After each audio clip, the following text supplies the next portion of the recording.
మత్తయి సువార్త 8వ అధ్యాయం.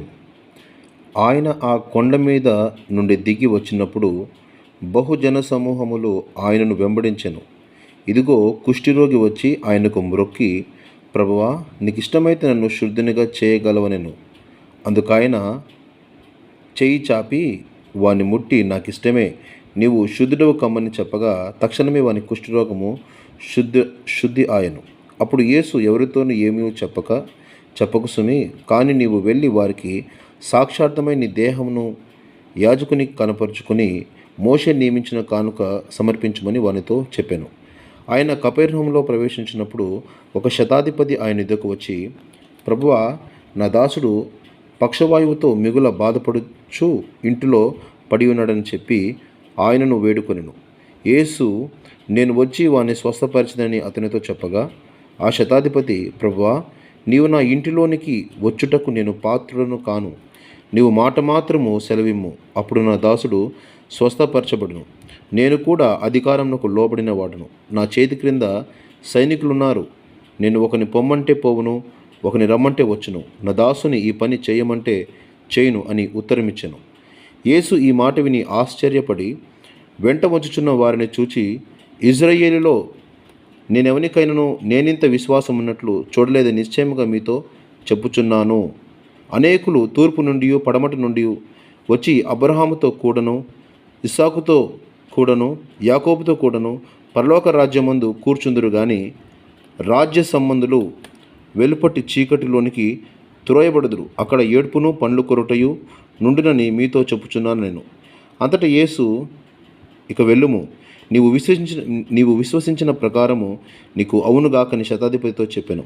ఆ గడియలోనే అతని దాసుడు స్వస్థత నొందెను. తరువాత యేసు పేతురింటికి ప్రవేశించి జ్వరముతో పడి ఉన్న అతని అత్తను చూచి ఆమె చెయ్యి ముట్టగా జ్వరం ఆమెను విడిచెను.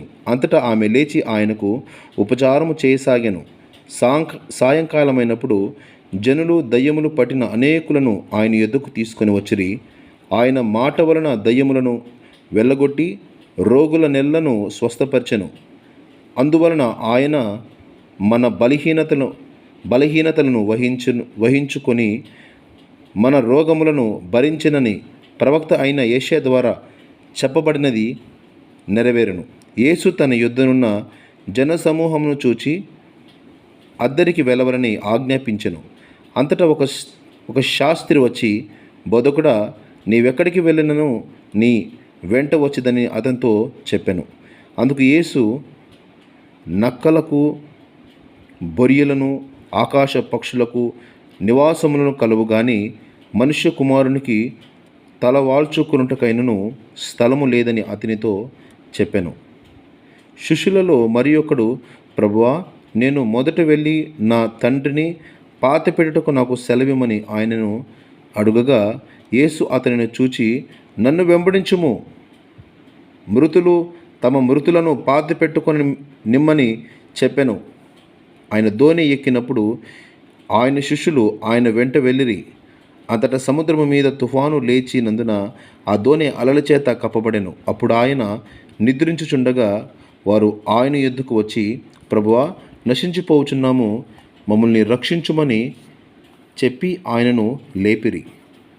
అందుకాయన, అల్ప విశ్వాసులారా, ఎందుకు భయపడుచున్నారని వారితో చెప్పి లేచి గాలిని సముద్రమును గద్దింపగా మిక్కిలి నిమ్మలమాయెను. ఆ మనుషులు ఆశ్చర్యపడి, ఈయన ఎట్టివాడో, ఈయనకు గాలియు సముద్రమును లోబడుచున్నవని చెప్పుకొనిరి. ఆయన అద్దరినున్న గదరేనీయుల దేశము చేరగా దయ్యములు పట్టిన 2 మనుష్యులు సమాధులలో నుండి బయలుదేరి ఆయనకు ఎదురుగా వచ్చిరి. వారు మిగుల ఉగ్రులైనందున ఎవడునూ ఆ మార్గమును వెళ్ళలేకపోయెను. వారు, ఇదిగో దేవుని కుమారుడా, నీతో మాకేమి, కాలము రాకమునేపే మమ్మల్ని బాధించుటకు ఇక్కడికి వచ్చితివా అని కేకలు వేసిరి.